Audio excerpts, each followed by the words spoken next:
The world didn't end with a bang or a whimper, but with a silence that fell over the city like a shroud. Alex Greyrat remembered that silence. It had been more unnerving than the screams that followed.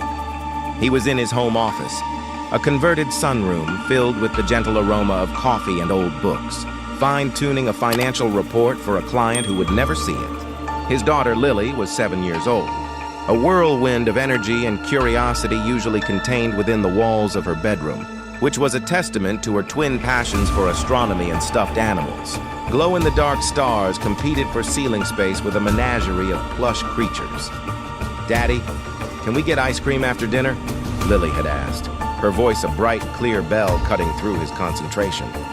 She stood in the doorway, her small frame silhouetted against the warm light of the hallway, clutching a well-loved rabbit named Thumpkins.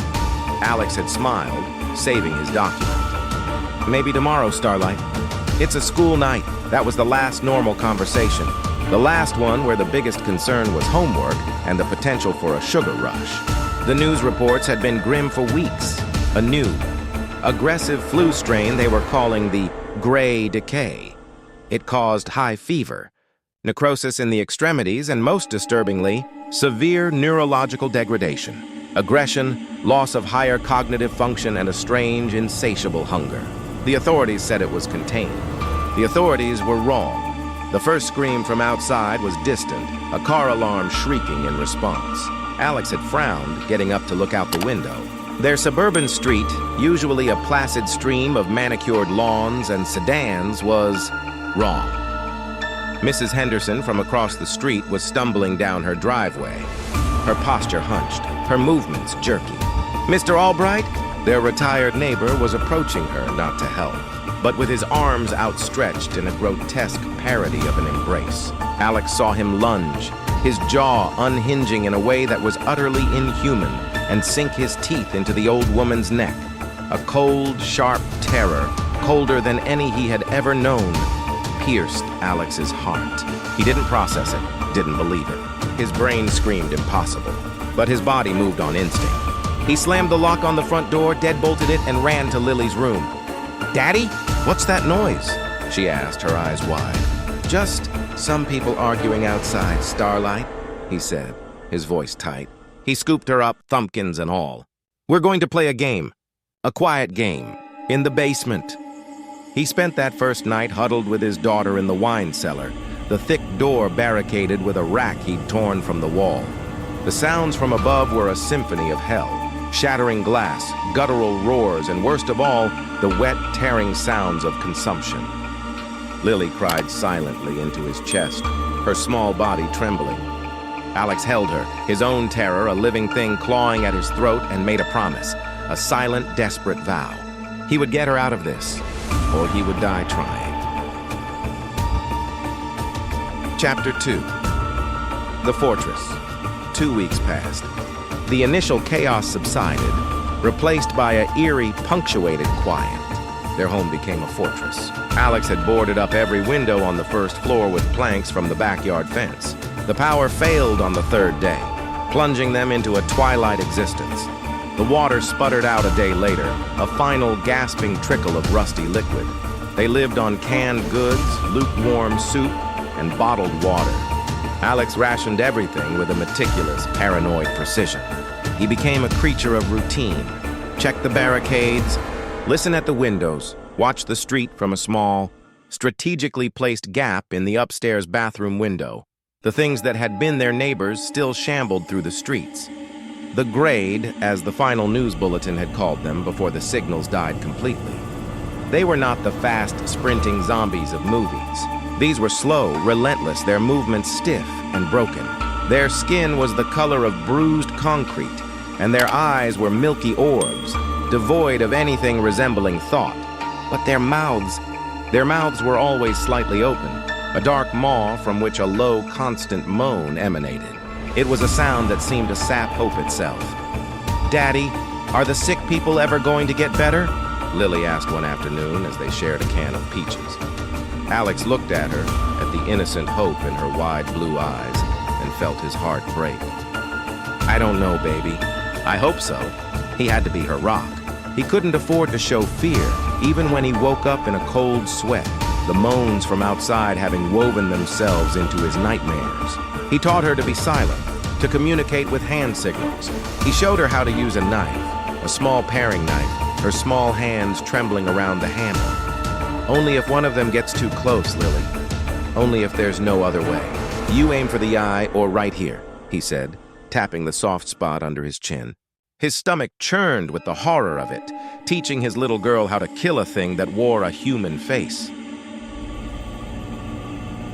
Chapter 3. The Scavengers. Their supplies were running low. The canned food was down to a few tins of beans and corn. The water bottles were nearly empty. Alex knew he had to venture out. The house directly next to theirs, the Millers, had been empty since the first day. He'd watch Mr. Miller shuffle away down the street, leaving his home dark and silent. "Lily, listen to me very carefully," he said that morning, kneeling before her. "I have to go next door to get food and water. You are to stay in the panic room. Do not open the door for anyone, not for any sound. Do you understand? Only for my voice and my knock, the special knock." He had reinforced the walk-in closet under the stairs, lining it with mattresses and stocking it with a backpack of emergency supplies. It was their last resort. Tears welled in her eyes, but she nodded. A brave little soldier. "The shave and a haircut knock," she whispered. "That's my girl." He kissed her forehead, his lips lingering on her skin, memorizing the feel of it. It felt too much like a goodbye. Armed with a fire axe he'd taken from above the fireplace, Alex slipped out the back door. The air outside was thick and foul, smelling of rot and decay. The silence was a physical pressure. He moved in a low crouch, his senses screaming, every rustle of a leaf sounding like a thunderclap. The Miller's back door was unlocked. The interior was a snapshot of interrupted lives. A half-eaten meal on the table, now swarming with flies.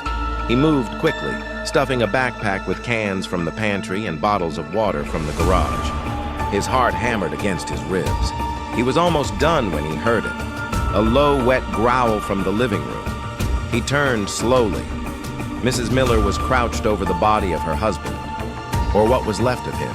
She was more decayed than the ones outside, her jaw hanging by a strip of tendon, one arm bent at a sickening angle. She hadn't noticed him. Just back away slowly, he thought. Don't make a sound. His boots scuffed a Lego on the floor. The thing that was Mrs. Miller snapped its head up, the milky eyes fixed on him. It let out a rasping shriek and launched itself from the floor with a speed that defied its broken body. Alex didn't think. He swung the axe. It was a clumsy, panicked blow, but it caught her in the shoulder, biting deep with a sickening crunch. Black, viscous fluid oozed from the wound. She didn't even flinch, just kept coming, her one good arm clawing at him, her teeth snapping inches from his face. He roared, a raw, primal sound of fear and rage, and shoved her back with all his strength. She stumbled over her husband's corpse, and he brought the axe down again, this time on her head.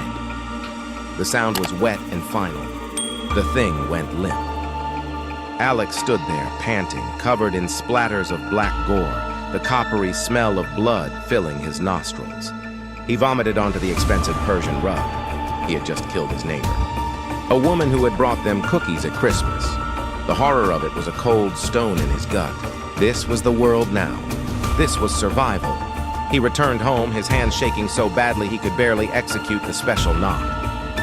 When Lily opened the door and flew into his arms, he held her so tightly he feared he might hurt her. He didn't tell her what he had done. He just held her, trying to wash the memory of the axe falling from his mind. Chapter 4. The Howlers. The incident at the Miller's house changed something in Alex. The fear was still there, a constant companion, but it was now joined by a grim, hardened resolve. The Grade were a known, if terrifying, quantity. They were slow, stupid, and could be avoided, or, as a last resort, dispatched. But the world had more horrors to offer. It started a few nights later. A new sound joined the chorus of moans. It was a high-pitched, chittering howl, unlike anything Alex had ever heard. It was fast, moving across the rooftops, and it sounded intelligent. He spent that night pressed against the wall of Lily's room, his axe in his lap, listening to the howls getting closer, then fading away. The next morning, he saw the first evidence. 2 blocks down, a grade was pinned to the hood of a car with a length of rebar. It wasn't just killed. It was displayed. "Daddy, what was that sound?" Lily whispered over breakfast, a shared can of cold baked beans. "I don't know, Starlight. A new kind of sick animal, maybe?" The lie felt flimsy. That was no animal. Their dwindling supplies forced Alex out again, this time to a small corner store 3 blocks away. The journey was a nightmare. He moved from shadow to shadow, avoiding the shambling figures that clogged the main road. The store had been looted, but not thoroughly. He found a few bags of chips, some candy bars, and miraculously, a case of bottled water that had rolled under a shelf.